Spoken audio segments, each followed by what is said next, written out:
السلام عليكم ورحمة الله تعالى وبركاته كلانتي وعنا وناكسن دمان daawadayaasha qiimaha iyo sharafta leh wadilahantiinba ku soo dhawaada taariikhda taalada Paris maanta waxaan ka sheekayn doonaa taariikhda burjiga Eiffel ee caasimadda Paris ee dalka Faransiiska astaanta u ah marka hore waxaan ka sheekayn doonaa ninkii dhisay loogu magac daray Gustave Eiffel waa injineer civil engineer ah nin Faransiis ah oo takhasuskiisuna ahaa dhisidda xadiidka ee birta iyo macdanta ka samaysan dhowr buundo wada tareen dhisay oo magac iyo maamul waayihiisii ku lahaa Faransiiska iyo adduunka meelo ka mid ah waxaa lagu naanaysaa ninkani saaxirka xadiidka kadib markii uu adduunka caan kaga noqday biraha qaabka hawsha yar ee fudud ee ugu dhiso dhismayaasha xadiidka ah ha u badnaadaan wadooyinka tareenadu 15 bishii 12 sanadkii 1832 ayuu ka dhashay qoys ladan oo asal ahaan Jarmal ahaa aabihii wuxuu ahaa mas'uul ciidan oo Faransiis ah hooyadiina waxay ganacsiga dhuxusha ka saacidi jirtay ehelkooda magaca Eiffel waa silsilad buuro ah oo dhacda dalka Jarmalka sanadkii 1855 ayuu Gustave Eiffel qaatay shahaado jaamacadeed oo u dhiganta master degree waana sanadkii ugu horeeyay ee la baaray waxa loo yaqaan bandhig caalami injineerka dhismayaasha ee loo yaqaan Charles Nifo ayuu kala shaqo bilaabay Gustave Eiffel sanadkii 1856 dhismaha jidadka tareen 26 jirkiisina waxaa loo xil saaray inuu maamulo jidka tareenka ee marayay Bordeaux oo 500 oo mitir gaaraya yacni waa buundo labada dhinac ee isku xiraya ay tahay 500 oo mitir lagana dul dhisayay webi mar walba kacsan oo ahayd mas'uuliyad aan la dhayalsan kadib inta shirkadaas injineerada ayuu maamule u noqday magaciisu wuu baahay buudnooyin badanna wuu dhisay waana loo xil saaray nin biraha iyo macdanta waxyaabaha ka samaysan dhisideeda ku sheegan ayuu noqday sanadkii 1866 ayuu aasaasay shirkadda asaga ku sheegan magaciisa ee loo yaqaan Eiffel ee uu xil saaran dhismooyinka biraha iyo jidadka tareenada dalal badan ayay sumcadda Eiffel gaartay sida Mareykanka, Brazil, Uruguay,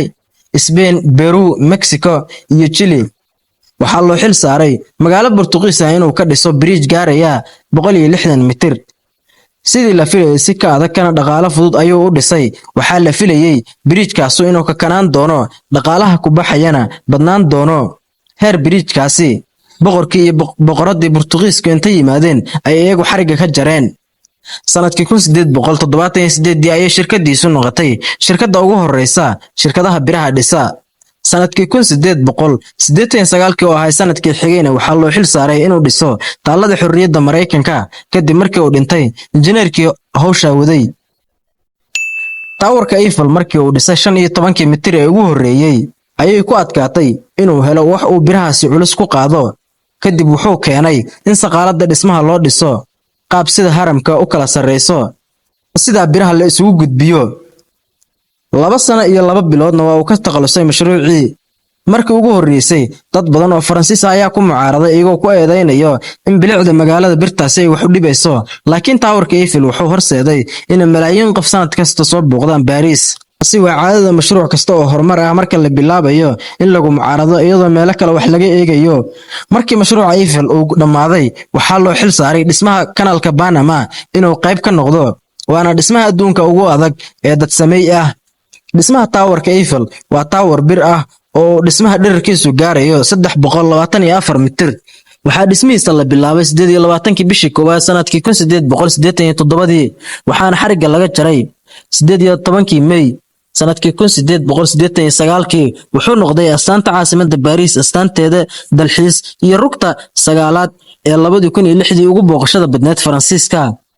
si sanad la ah waxaa booqda 7 milyan oo qof dhererka burjigaasi markii hore wuxuu ahaa 313 mitir kadibna sidii marba wax loogu darayay ayuu noqday 324 mitir muddo 41 sano ah wuxuu ahaa dhismaha dad sameeyga ah ee adduunka ugu dheer dhismo ka dheerna ma jirin adduunka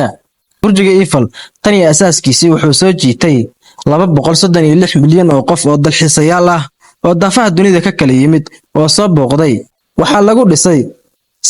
1838 birood oo xadiid ah iyo 2.5 milyan oo musbaar ah marka la isku geeyo guud ahaan xadiidkaasi inta uu gaarayo wuxuu ahaa 10,000 oo tan wuxuu filayay ninkii dhisay markii uu bineeyay in sanadkii koowaad ay soo booqan doonaan 500,000 oo qof laakiin sanadkii koowaad ee 1889 ee farta laga jaray dadka soo booqday waxay gaareen 200 oo milyan oo qof 2005 waxay gaareen 6 milyan oo qof dadka booqdayaasha ah 2002 iyo maalinka la furay inta u dhaxaysa waxaa soo booqday 200 oo qof oo milyan haddaba su'aashu waxay tahay xagee laga keenay xadiidka inta leeg ee lagu dhisay Eiffel sanadkii 1889 xuskii kacaankii koowaad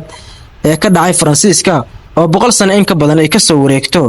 Faransiiska ayaa go'aansaday in la dhiso burjigaasi Eiffel taawarka Eiffel waxaa lagu dhisay xadiid gaaraya 10,000 oo tan 10,000 oo tan 7,000 oo kamid ah waxaa laga soo xaayay dalka Jazaa'ir ama Algeria 132 sano ee la gumaysanayay inkastoo ay Faransiisku ku doodaan in laga keenay magaalooyinka Lorient iyo Nancy laakiin reer Jazaa'ir waxay sheegaan in Gustav Eiffel uu ka helay sida uu saafiga u yahay xadiidka reer Algeria kadibna la urursaday oo Faransiiska la geeyay halkaas ayuu maanta inuu egyahay barnaamijkaasi fadlan haddii aad nagu cusub tahay nagu soo biiro oo YouTube-keena subscribe saar siina share gareeyo asxaabtaada la wadaag si dad cusub inoogu soo biiraan mahadsanid